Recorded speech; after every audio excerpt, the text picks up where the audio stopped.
Hey guys, welcome to Electronic Dance Money, your number one business resource for making money as electronic musicians and producers.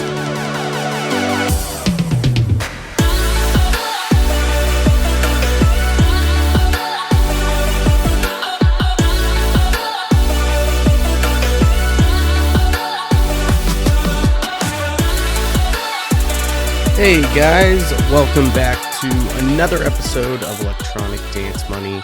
I'm your host, Christian Casito, and we're back again after the last series we just finished up on. That was a good one. I got some good feedback on that, so I'm happy that everyone was enjoying it. Now, we're going to be moving on to the topic of a manager. This is one that I don't think we've really touched on.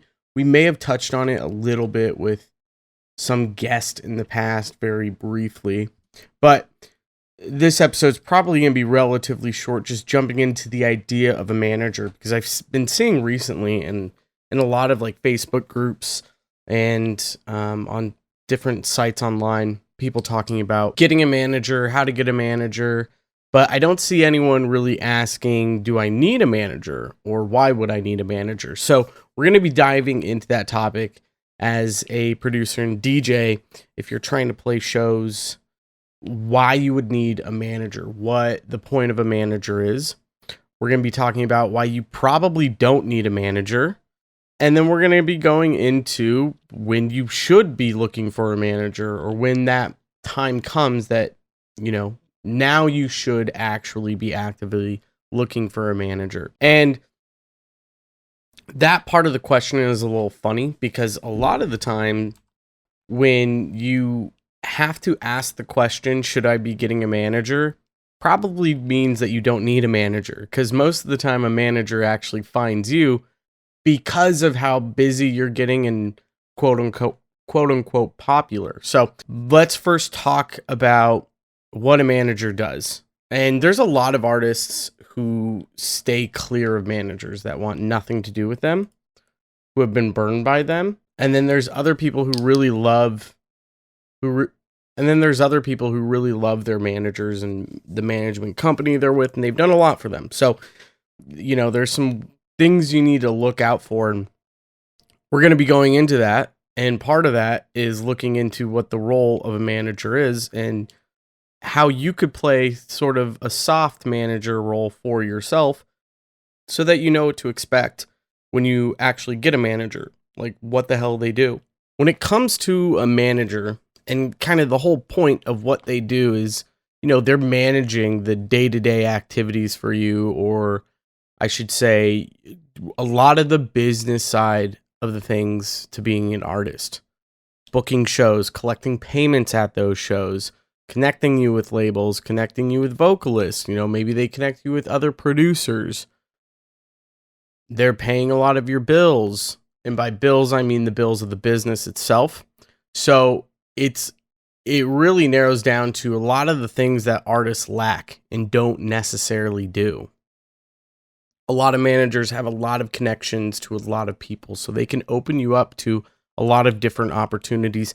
And one of those big ones really is the booking of shows, getting you to play certain shows, getting you connected with, you know, possibly a tour manager where you can start touring with artists. They open up a lot of doors for you while still managing your essentially your day-to-day activities, a lot of your schedule. And so this is where we talk about the idea of, before you actually go looking for someone to fill these things in for you, this void that you may feel in these specific areas, it's probably best to actually get your feet on the ground and get your hands dirty and working in this side of the business for yourself. Because I mean, you have to do that to begin with. You know, when you're trying to book shows as a very, very small artist in your local town, you don't go find a management company to do that for you. You have to figure out how the hell you can get booked on shows. And so the book that comes to mind when we're talking about this sort of stuff is The E-Myth Revisited, which I did an entire episode on. And I think that was episode, oh man, I can't remember at this point. It had to have been episode 33 or 34. I'll link it in the show notes. But there's a part of there's a part of the book, The E-Myth Revisited, where the author talks about when you own a business and you start hiring people on, and you've kind of already been doing all of the job yourself, and then you bring someone in, you train them on what you know, and then they start doing the job, and then eventually you grow a bit more because you're outsourcing things and you can focus your time on other stuff, and then you start hiring more people on, and next thing you know, you've got 3 or 4 employees, and this person at the bottom of the chain is doing some random task that you used to do, and you look at them and you notice that they're not doing it at all how you originally taught that first person to do it. And then you go over and you start, getting stressed out because now you have to go over, fix it, show them how it needs to be done. And then you decide, you know what, I can just do this myself. Let's fire them because they're not doing it right. And then you're back stuck at this job. And then you realize the person behind them taught them how to do this and that they're not doing it right. And so on and so forth. And so things aren't getting done the way you want them to get done. Next thing you know, you're firing everyone and you're left back with all of this crazy business that you've built up with no help because now you have to go in and do everything yourself. So the same concept can be applied here when you're talking about a manager, but in terms of if you don't know how the job is done and a manager's taking a big chunk of change out of however much you're making at shows or maybe even however much you're making out of streams, and later on you realize this person's doing next to nothing for me, well, now you've screwed yourself significantly. So it's best to kind of get in the shoes of a manager, figure out how things need to be done and what needs to be done. And so going back to the E-Myth Revisited, how this issue gets fixed right from the start is you have stuff like almost like an employee type manual. This is why a lot of businesses give these out, especially in franchises, because the thing about a franchise is that everything is done the exact same way every single place you go. There's not a difference in how it's done. And so that's to ensure that the customer always knows what to expect at that place. And it's very, very efficient. You get your food very fast. When you go to McDonald's, normally you're waiting no more than 5 minutes, I would say 10 tops at most. And that's because there's a system to everything. Everything is systemized. And because everything's systemized, it's really easy to train people on and to remember, and you should know how that system works too. So this is the idea of taking on your own role as a manager. Now, obviously, when you hire a manager on after you've been doing this role for yourself, it's probably not best to go to this manager and say, here you go, and slap a big book in front of their desk and say, there's my manual on how to manage me. That's not completely accurate. They have their own ways of managing artists. They're going to manage you in a specific way, and it probably different from yours because, again, this is someone that probably owns their own business or is a part of a different business that has their own systems. However, generally, the things that they're going to be doing are things that you've already experienced yourself. Booking shows, how to collect payment, getting different connections, managing money, all of the day-to-day tasks, and really, essentially, the things that make you grow fastest. And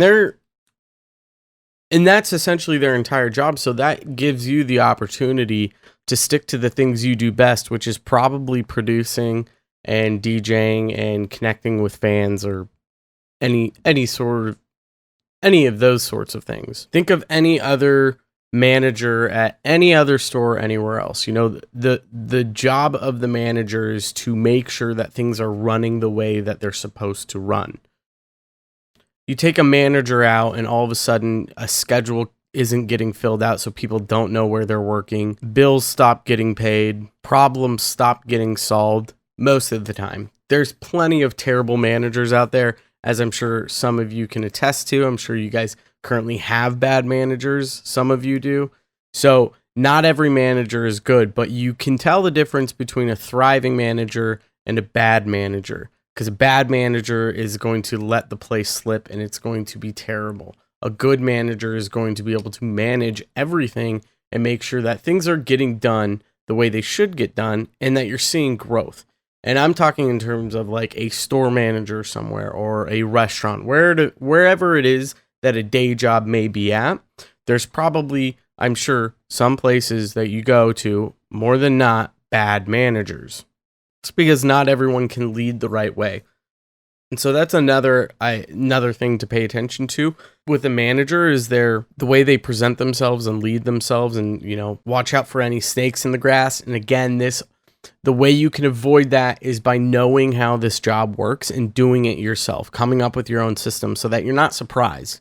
When they're doing something that should be done, you go, okay, yes, that is the role of a manager. But if they're not doing the things that you were doing before and you're thinking, well, why am I giving this person a cut? They're doing nothing for me. Fire the hell out of them. Get them the hell out of there, because you're probably just wasting money. Now that we went over the ideas of what a manager actually does and the point of having them, we can now talk about why you probably don't need a manager at the moment. So let's look at the idea of a manager and all of the things that they do. That is a business that they have built themselves around. These managers have families. They have lives. They have things that cost money. They have to keep up with their own bills. And because of that, managers expect results when they put work into something, as I'm sure you would expect the same thing from anyone else. So you need to look at yourself and go, well, what results do I have to show? What does your social media presence look like? And do your analytics back it up? If we take a look at your social media analytics and they look correct, and you see that engagement on your actual feed itself with your posts, are those analytics going to show up and support you? And by analytics, that would be the people, the individuals, the fans that are following you and interacting with you. Are they going to show up to support you? And likewise, bots don't give you anything but fake numbers. They give you false results with nothing to show. Is a bot going to fill a venue? Are they going to show up to a show? No. And so this is why when you see people talking about purchasing likes and purchasing followers and purchasing streams, it's the worst thing to do you could possibly do. You're setting yourself up for failure. You're telling the world, and you're telling potential managers, and you're telling potential record labels that, hey, I have this following over here. You should sign me, or you should come be my manager.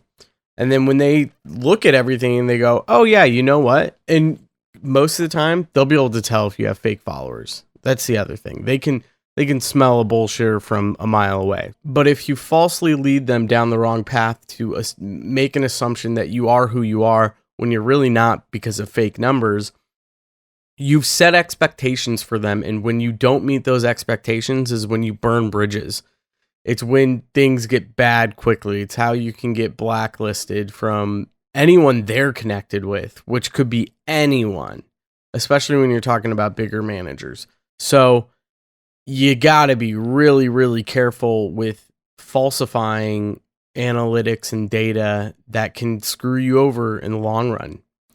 This is why you want a slow and long burn of a career.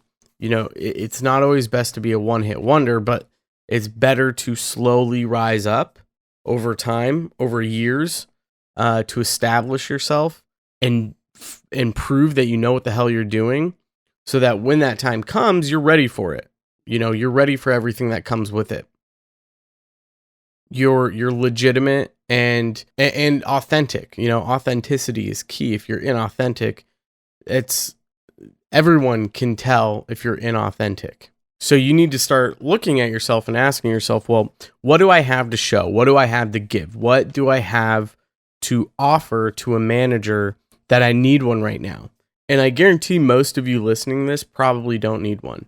So put that way the hell away in the back of your head. Like, it's probably not something that you need to be thinking about right now. More than likely, you're in a position where you need to be focusing on so many other things that the last thing you should worry about is hiring someone to book shows for you or connect you with people that is going to take a cut away from all of that. So with that said, let's look into I mean, when should you be looking for a manager? When can you expect one to more than likely show up on your doorstep? The best way to answer this is to actually look at the idea of an entrepreneur or creative that's growing their own business. So let's talk about how a creative entrepreneur knows when to raise their rates or even like quit their day job. When is that point? Where is that? Where's that line crossed? It's actually a lot more simple than you think. It's a very clear line that is drawn in the sand. So when you're no longer able to maintain the basics of your business, so, automating systems, replying to emails, being on time to meetings, knowing what's coming up, knowing your schedule, not being flustered and stressed out and working excruciating hours. When you can't keep up with those basics of your business, that's when you raise your rates.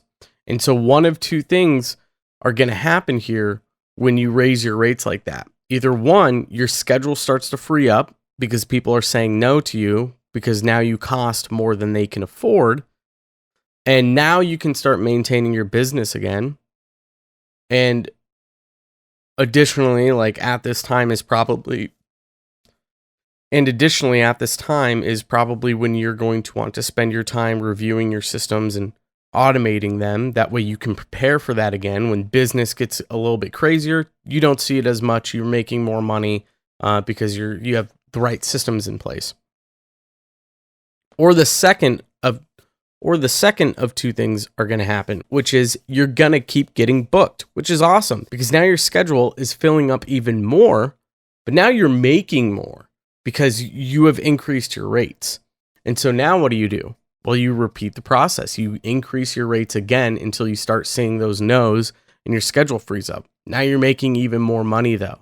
So, and that's when you actually start seeing the light at the end of the tunnel where you go, well, now it's time to quit my day job because I've increased my rates. My schedule is still filled up. People still need work and I can't maintain this with a day job. I need to get out of here so that I can grow even further. And this right here is the exact same strategy that you should be following as a producer. So if you can't maintain the basics of your business as a producer, like just writing music purely, DJing, getting the practice in, actually playing shows, or usually you'll have an inconsistency somewhere where you're booking so many shows that you don't have time to produce, or even you're writing so much that you're not looking to book shows anywhere, so you're not playing any shows.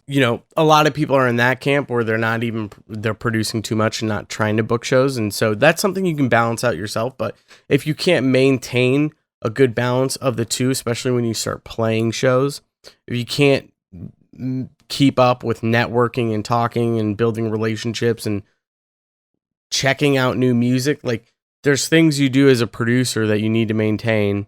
And if you can't keep up with that because your time is being dragged somewhere else because of some other commitments you're making, like let's say playing shows, that's probably the best one to actually go to because a promoter really likes you. They want to keep booking you. And so you keep getting booked. Well, now you can't produce. Okay, well, now might be a time to hire a manager just to handle your bookings so that now they can book things for you. They can get you a solid schedule set up and you can now write more music. But again, going back to what we were talking about previously, you got to make sure you're doing these jobs yourself so you know what to expect. You know what a manager should be doing. You know if you're getting screwed over or if you're not. If you can't manage your money and you can't play, you're booking too many shows so you're not writing and you can't network with anyone, then you probably need to start looking into a manager to handle some of those things for you. They can network for you. They can get you connected with the people you need to get connected with that they see would help you in your growth as an artist. They can book your shows for you. They can handle collecting payment, giving you your cut, and you get what you get. Now, again, I'm sure most of you aren't in the position that you need to get a manager. If you have enough free time to do these things, then you need to be doing them yourself and don't even think about getting a manager until you just can't maintain everything because there's so many things that you need to be doing throughout your day that it would be best to hand a majority of that work off to someone else so you can focus on the essential creative tasks like actually writing. That's it for today, guys. Quick little episode right here talking about a manager. Like I said, I saw a bunch. I've been seeing so many people online talking about how they want to get a manager, but most of them aren't asking the question that they should, which is, do I actually even need a manager? So I'm here to help you out with that, guys. Head on over to enviousaudio.com/episode 56 to check out all of the show notes. I've still got my workshop going on right now, so if you want to learn a little bit more about mixing your tracks, head on over to enviousaudio.com/workshop, and I'll see you guys there. Take care.